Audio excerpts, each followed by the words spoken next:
গাজায় আবারও রক্ত ঝরল। দখলদার ইসরায়েলি বাহিনীর গুলিতে প্রাণ হারালেন আরও নিরীহ ফিলিস্তিনি নাগরিক। নারী পুরুষ কেউই রেহাই পাচ্ছে না। যুদ্ধবিরতির চুক্তি ভঙ্গ করে একের পর এক হামলা, থামছে না মৃত্যুর মিছিল। আজকের প্রতিবেদনে থাকছে গাজার সর্বশেষ পরিস্থিতি।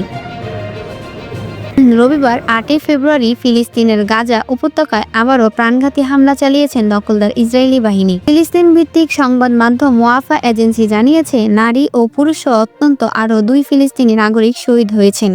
এই 2 জন সহ শুধু রবিবারই মোট 3 জন ফিলিস্তিনি প্রাণ হারিয়েছেন।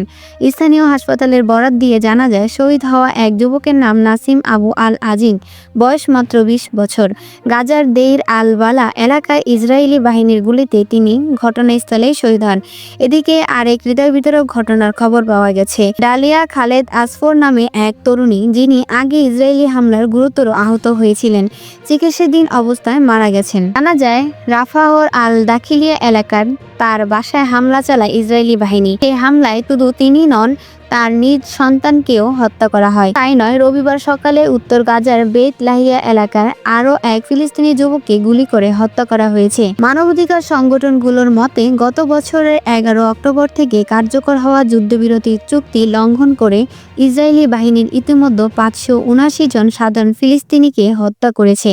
এছাড়া আহত হয়েছেন 1544 জনেরও বেশি নিরীহ মানুষ। ক্রমাগত এই হামলায় গাজা জুড়ে ছড়িয়ে পড়েছে আতঙ্ক, শোক আর ক্ষোভ।